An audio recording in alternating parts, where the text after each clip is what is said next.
और उधर यूक्रेन की राजधानी कीव में मौजूद लोगों के लिए ट्रेनों से राहत सामग्री पहुंचाने का काम तेज हो गया है, जिसकी कुछ तस्वीरें वहां के लिए के लीविव शहर से सामने आई हैं, जहां से कीव में फंसे लोगों के लिए ट्रेनों के जरिए राहत सामग्री भेजी गई। और कीव रेलवे स्टेशन पहुंचने के बाद ट्रेनों से खाने पीने के सामान से भरे डिब्बों को उतारा गया, जिसके बाद उस सामान को वहां मौजूद लोगों की मदद के जरिए जगह जगह पहुंचाया गया।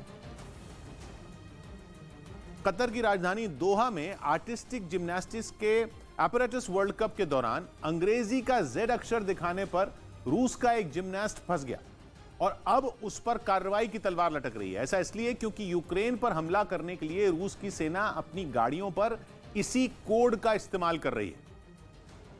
और इसी वजह से 20 साल के रूसी जिम्नास्ट इवान कुलियक के एपरेटस वर्ल्ड कप के फाइनल में जेड लिखे सूट पहनकर प्रदर्शन करने पर हंगामा खड़ा हो गया, क्योंकि पिछले 12 दिन से यूक्रेन के साथ चल रही जंग में रूसी सेना जिन टैंकों, ट्रकों और बख्तरबंद गाड़ियों का इस्तेमाल कर रही है, उन पर यही जेड कोड लिखा है, जिसकी पूरी दुनिया में चर्चा है।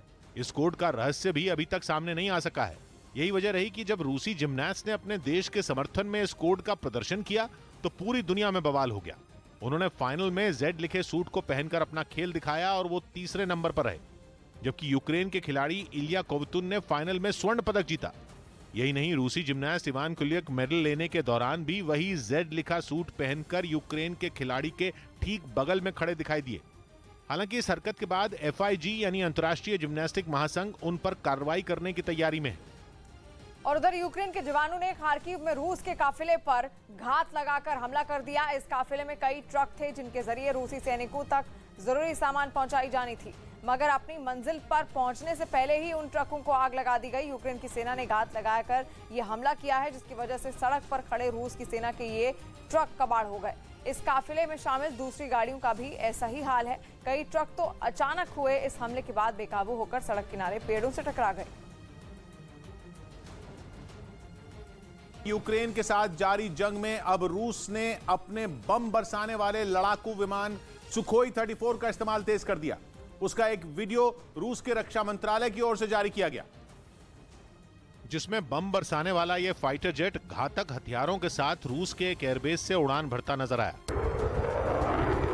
चंद मिनटों में ही उसने यूक्रेन की सीमा में घुसकर बमों की बरसात शुरू कर दी, जिसमें यूक्रेन के कई ठिकाने तबाह करने का दावा किया गया। तय वक्त में अपने मिशन को अंजाम देने के बाद रूस के सुखोई 34 विमान ने एयरबेस पर सुरक्षित लैंडिंग की। इसके अलावा वहां रूस के कुछ और लड़ाकू विमान जंग पर जाने से पहले अपनी तैयारियों को परखते दिखे। बताया गया कि इन विमानों के जरिए राजधानी कीव समेत यूक्रेन के 4 बड़े शहरों को निशाना बनाया जा रहा है। जवाब में यूक्रेन ने भी अब तक कई वीडियो जारी किए, जिनके जरिए उसने रूस के लड़ाकू विमानों और हेलीकॉप्टरों को हवा में ही ढेर करने के सबूत पेश किए।